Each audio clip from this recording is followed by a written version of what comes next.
Unfortunately, the enduring memory of this NC State season won't be this. It will probably be this, the bizarre and dismal matchup between State and Virginia Tech where the final score was 47-24. And that's too bad. State fans have gotten so used to losing into what they've taken to calling NC State stuff that they can't remember, or never knew, what winning is like. Well, here's a good primer pack fans, so pay attention. Mark Gottfried left a major mess for someone else to clean up. We're not even talking about the NCAA issues that State may have to deal with.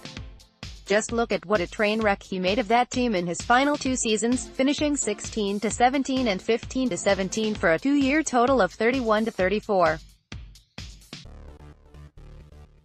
Kevin Keatts took over and in his first year he whipped that sorry bunch into decent competitive shape, taking a roster almost entirely made up of Gottfried recruits and short-timers and leading them to a 21-12 mark and an NCAA appearance.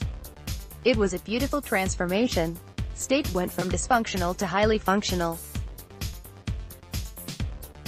From that team Keatts lost Abdul Malik Abu, Omer Yurtseven, Al Freeman, Leonard Freeman, Sam Hunt and LeVar Batts. Yurtseven and Batts transferred. We're not sure why Batts did, but Yurtseven left at least partly because he felt like State fans were a bit bigoted for his taste. He's now at Georgetown, where presumably he feels more welcome. State was 21-12 last year and 22-11 so far this year. The Wolfpack missed the tournament in part because of its weak schedule, but newsflash, coaches make weak schedules for weak teams. Keep in mind that this team also lost highly promising 6-11 freshman Manny Bates for the year to injury, which made State's roster pretty small.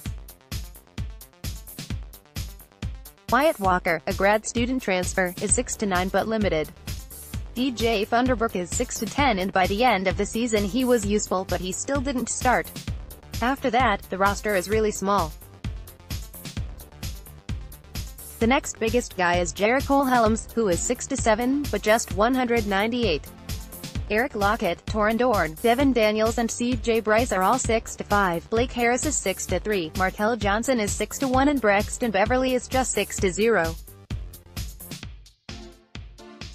You can win with a smallish roster, as Duke and Virginia Tech did this year, but only if the talent is really good.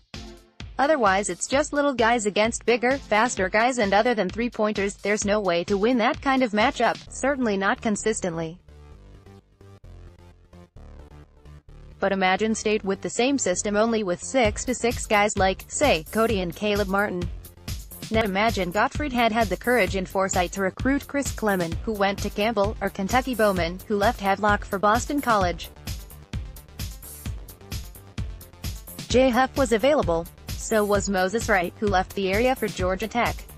Imagine whoever you'd like. Keatts needs a talent upgrade and he needs it soon. We have no doubt that he'll have his guys fighting and playing hard, but there is no substitute for talent. State fans are a bit surly and that's understandable. But give him time. This is only his second year and he's made the field once and barely missed it despite a ton of turnover. Things are going to get better as soon as, assuming that he does, and we think he will, brings in some more talent. If Jeff Capel can find a dynamic backcourt in a couple of weeks last spring, we're pretty sure Keatts can too. He needs some patience and support from State fans though. Frustration is understandable. It's been NC frustration State for far too long, but we think this guy will turn it around and put State back where it should be. As long as State fans don't go full send it crazy on him. If you're going to shop Amazon, please start here and help DBR Auctions. Blue Healer Auctions, drop us a line.